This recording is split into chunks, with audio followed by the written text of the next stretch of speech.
I'm a 30-year-old man, and my wife, who's 27, and I have been married for 4 years.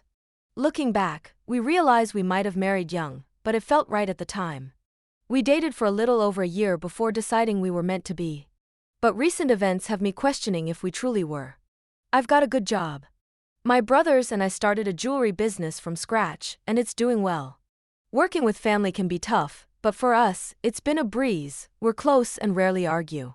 My wife, on the other hand, runs a cozy cafe. It's the kind of place where you can enjoy a good book with coffee and pastries, and it reflects her personality perfectly. She's a huge book lover. Honestly, I never understood people who made reading their whole identity until I met her. She loves her cafe, and I've tried to support her by helping with rent since the place is in a nice part of town. The business is doing well now, especially without the rent burden. Around March, my wife started talking about a new customer who'd been showing up at the cafe. She described him as very handsome, which wasn't a big deal since we've always been able to talk about other people's looks without any drama. But this time, the way she talked about him was different.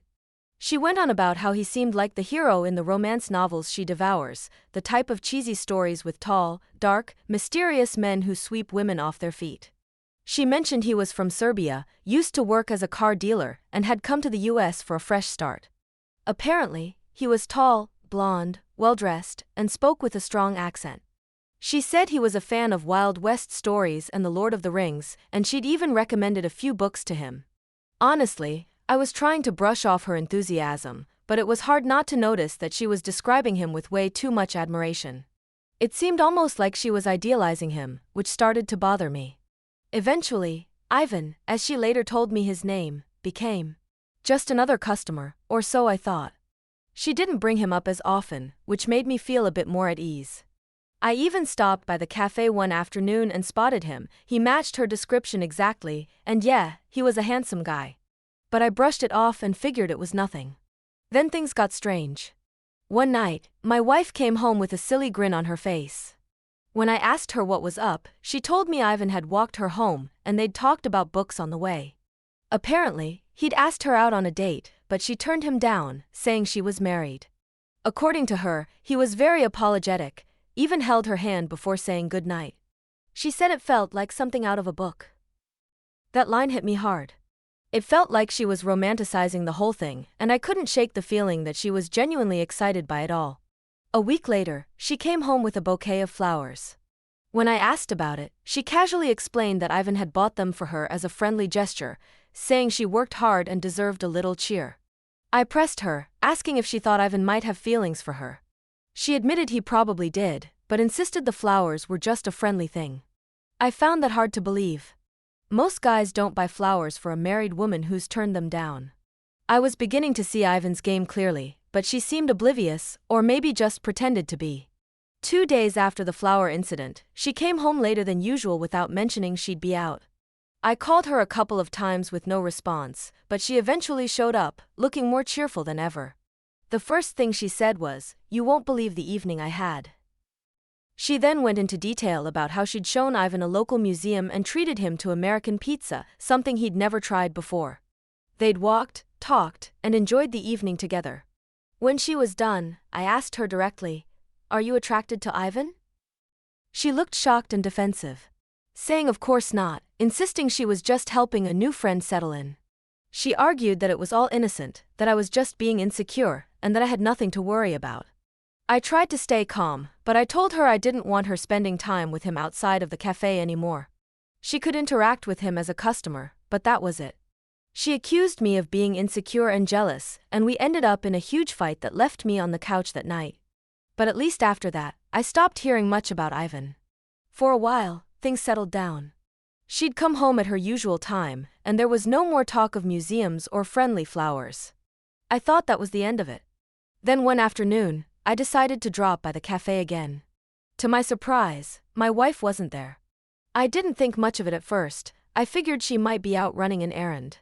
But as I was leaving, I saw her and Ivan coming up the street, arm in arm, laughing together. Seeing that was like a punch to the gut. I managed to hold it together and watch them go back inside, then I left. I spent the rest of the day wrestling with what I'd seen, trying to make sense of it. When she came home later, I casually asked how her day was, and she described a completely normal day with no mention of Ivan or any walk with him. That's when I knew something was up. So, here's where I'm at. Should I confront her now, or try to dig up more information first?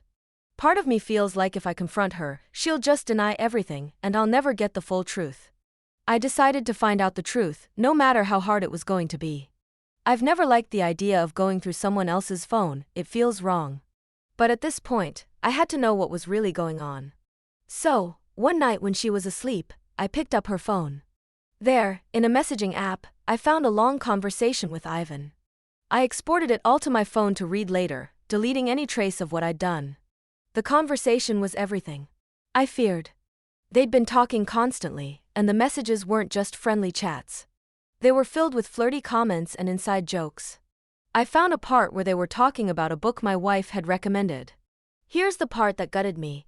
Ivan, the characters remind me of us, don't they? Clarice, not her real name, yes, totally. The mysterious guy and the artsy girl torn between him and her boyfriend. Ivan, and all those steamy scenes. It's like reading about us. Clarice, it's so wrong, but that's what makes it so exciting. I read the whole thing, feeling my stomach turn. She even joked about how the boyfriend was her husband, as if I were some joke between them. The thrill she got from sneaking around was clear in every word. She was living out some fantasy and didn't even care how much it would hurt me. I felt humiliated, like she'd been laughing at me behind my back. It was 2 a.m. by the time I finished reading, and I couldn't be in the same house as her. I left for a long walk, barely noticing the time pass. By the time I got back, it was just after 3 a.m., and she was still asleep. She had no idea I knew, which was almost worse. She looked so peaceful while I was a mess inside. The next day, I acted like everything was fine. But I knew the truth now, and it gave me a strange kind of power.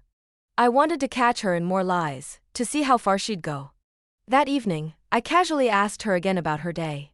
She gave me the same old story, with no mention of Ivan. I could see it now, every little lie she told me. It was almost a game to her. I started making plans. First, I needed solid proof of her infidelity. So, the next time I had a chance, I took a video of her messages with Ivan. I recorded the screen as it scrolled through their chats, capturing all the parts where she joked about us and steamy scenes. I wanted undeniable evidence to take into a divorce. I was done playing along with her fantasy. With everything in place, I found a good lawyer. I wanted to make sure I had the best defense when it came time to split up our assets. My wife's cafe was only profitable because I'd helped her financially, and I wasn't about to let her take more of my money now. I'd given her a chance, and she'd taken advantage of it. I was ready to confront her at any moment, but I decided to hold back a little longer and let her think she was still in control. A few days later, she went off to work, and I parked nearby, waiting. When the process server walked into her cafe and handed her the divorce papers in front of everyone, I felt a sense of justice. I watched her face fall, and when she looked around, I was gone. That night, she came home, devastated.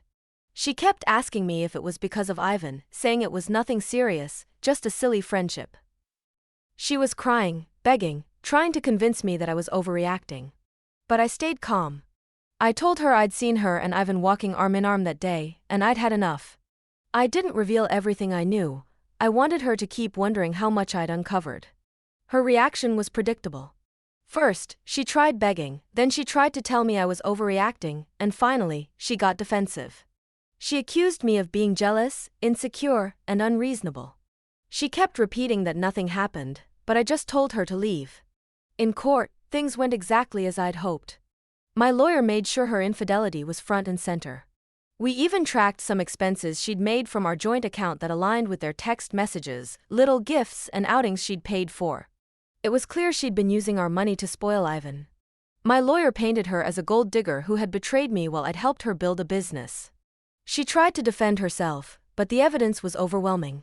In the end, I kept the house, my car, and my assets. There would be no alimony, and she had to leave with far less than she'd hoped for. The judge saw right through her. After the divorce, I felt a mix of relief and lingering anger. Clarice walked away with almost nothing, and I didn't have to pay alimony, which was satisfying. But I wasn't quite done. I still wanted Ivan to feel the consequences of his part in this. One day, as he left the cafe, I followed him around the corner. I introduced myself, and before he could say a word, I hit him square in the jaw. He looked stunned, blood trickling from his lip as he scrambled to his feet and walked away, saying nothing. It wasn't much, but it gave me a little closure. Then, there was the matter of the cafe rent. The rent was due again, and she had no way to cover it without my help. She called, begging me to assist her just this one time, but I told her to sell her car if she needed cash and hung up. She sold it, only to call me afterward, furious. She called me every name she could think of, accusing me of being evil. I reminded her that she'd laughed behind my back, and told her this was the cost. She went silent. Now, I'm moving forward with my life. There's a strange peace in knowing I did everything I could and ended things on my terms. The betrayal hurt, but I'm in a better place, newly single and ready to start fresh. Thanks to everyone who offered support during all this, it meant a lot to know people understood. I'm ready to put all of this behind me and live a life that's honest and free of deception. And if you enjoyed this story, don't forget to like, subscribe, and hit the notification bell to catch our next video. Thanks for tuning in.